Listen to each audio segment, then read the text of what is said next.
The United Kingdom is home to some of the world's finest game developers, and nestled in the outskirts of Manchester in a town called Knutsford is TT Games. This is the home of the LEGO action-adventure titles featuring famous heroes like Luke Skywalker and Indiana Jones. But now, thanks to the talented and dedicated team working hard so that we can have fun, the world is about to embark on the LEGO adventures of the Caped Crusader himself, Lego Batman. I'm Jonathan Smith, I'm head of production at TT Games. We loved working on LEGO Star Wars, and it was a great privilege to work on LEGO Indy. LEGO Batman is really a natural step because it gives us a cast of colourful characters that lots of people know and enjoy in an environment, as Gotham City, where you can really have all kinds of fun. All kinds of fun always starts with all kinds of hard work, something the team at TT Games is all too familiar with. Hi, I'm Kieran Gaynor. I'm the producer for LEGO Batman. When we originally got a premise for LEGO Batman, we wanted to accurately reflect how people view Batman and how they feel about it. But at the same time, we didn't want to lose the actual LEGO feel that makes the games appeal to everybody. We had a really simple idea at the start for the story of LEGO Batman. We wanted to get all the villains out on the streets of Gotham City, to put them all under your control and to have fun with all of them, to let their individual personalities come through in the cutscenes and the story. So we started from the premise that they would all break out of Arkham Asylum, and then we developed it from there.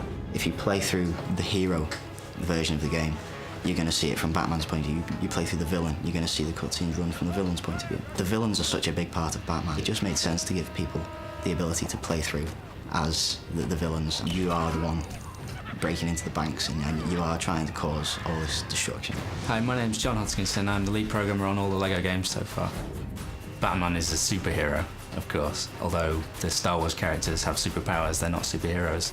Batman's well loved by every generation, so we had to be true to that. We spent a lot of time looking at how to build a LEGO Gotham and keep the Gothic imagery into the game and still get that across, but at the same time not alienate the charm of LEGO. It took us a few months before we decided on a vertical slice that was the way that we were going to take the game. Well, because we'd done previous LEGO games, it didn't take too long to work out where we wanted to go with it. And of course, Batman has such a rich history, we had a lot to pick from.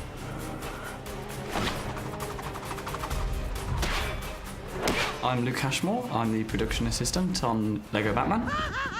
We've all played with LEGO. I've never spoke to anyone who hasn't. And Batman's got such a heritage. Even if you're not a big fan of the films or anything, or you're only just getting into it now, generations of people can just be infused together with it. Throughout the whole game, two players can play together as different characters, and we implement that in a drop-in, drop-out way, which means that new players can come along and leave and join, and it's a very fluid experience for multiplayer. I've talked to people at press shows, and it's been me and my kid play it, or it's, you know, me and my friend play it. It's all generations are playing it together, and it's sort of that toppling cooperative. You know, you help out one another over and over again to get the task done, and that's what makes it so big for me.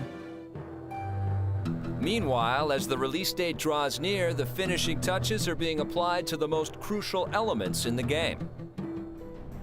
One of the things that we enjoy most about making the LEGO games is the cast of characters that we can have and the massive array that we have. Of course, we have Batman and Robin, who've each got 4 different suits with 4 different abilities, and they'll be using those to play through the game to solve the puzzles. Pretty early on, we decided to pick the suits as a means by which you could have different abilities.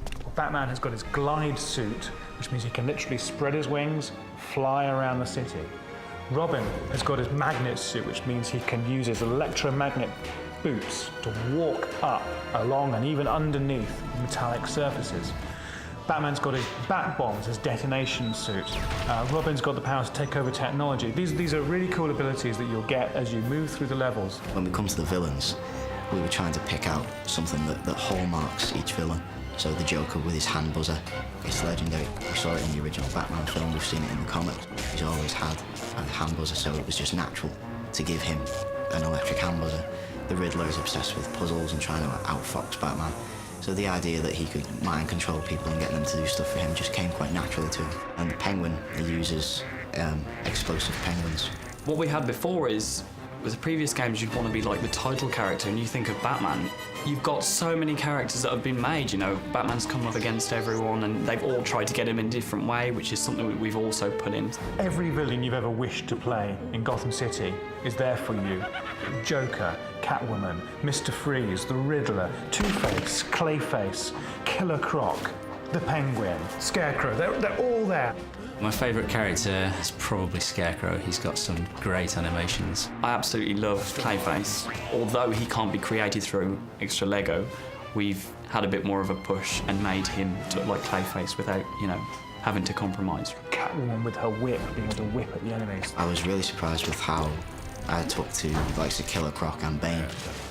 Their combat moves, the stuff you can do, the throws and the grabs. Lego Batman will always be my favourite hero. Mr. Freeze is amazing. You can, you know, freeze these big blocks of ice in the middle of the place, and the way that the light reflects when you freeze people in ice blocks as well, so you can do a lot with Mr. Freeze's gun. Batman can pick up an enemy by the throat, walk around with him, and then throw him around, and see them smashed to pieces.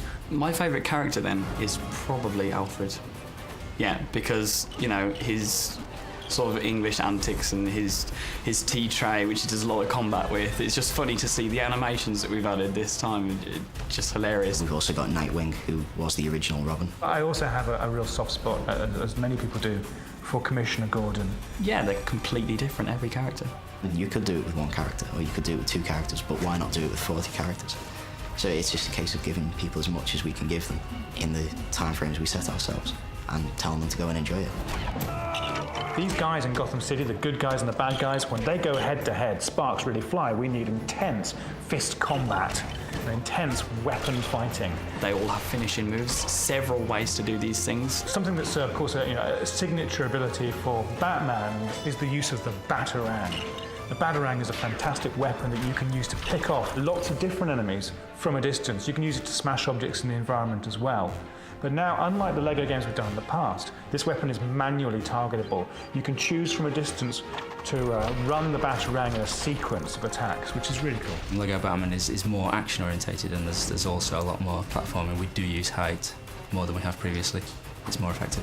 In Gotham, it's about climbing up buildings, jumping off the top, you know, delving into sewers, swimming underwater. There's everything to do there. We've always had a good set of core mechanics, but because we've got such a rich history to draw on, it's easy to think up new moves for these characters. They're great, they're acrobatic, so we can make them jump higher, run faster. The addition of the acrobatics doesn't make the game any more difficult. The simplicity of the controls just makes people feel like they're more of a superhero because of it. Say, for instance, we've got all these backflip moves in that we added for quite a few characters, and they're very different for each character as well, so it just adds to their personality. Harley Quinn, her little backflip is just so much tighter than anyone else's. Every time I'm showing this to someone, I'm like, so there's a few hidden animations here. And instantly people's faces light up with that. The secret to making a good Batman game is the secret to making any game. You make it fun first. In the case of the Lego games, we also make it funny, and then add variety. Everyone on the team is a huge fan of Lego and a huge fan of the characters that we're lucky enough to be able to work with. So bringing them to life in Lego form is a great thrill.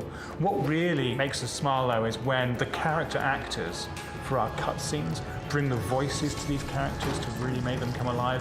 And for the scenes you'll see in Lego Batman, I think the job they did is incredible. Oh, there's definitely room for funny in the Batman world, if not from Batman, from all the peripheral characters. And now, after the team has spent many months of building elements and tweaking the gameplay, Lego Batman is ready for release. And of course, TT Games wonders how the fans will like their work. We've listened to, you know, feedback all of the time, and every time we've had, oh, is this character in there? It's like, wow, we should definitely consider that. So it's been about listening to the fans as much as it's been sort of making sure that everything's there. We're all totally in awe of the guys at DC Comics and the world that over decades they've been able to create and grow. And so it was a huge privilege to be able to work with them and come to them with the idea for Lego Batman. Well, I hope our story does the franchise justice. I hope it's simple enough to follow, but intricate enough to have fun elements in for everybody. I think what we've given with Lego Batman here and how I personally feel about it, I'm overjoyed to be part of the project. I'm a Batman fan. I asked to work on it when it first got conceived. I got what I wanted, and we've got it out the door, and we're all very proud of what we've managed to achieve. Everyone on the team at Traveller's Tales loves working with Lego characters and loves the properties that we've been lucky enough to be able to make games with. For Lego Batman, it's been such fun to bring these colourful characters from the DC universe to life.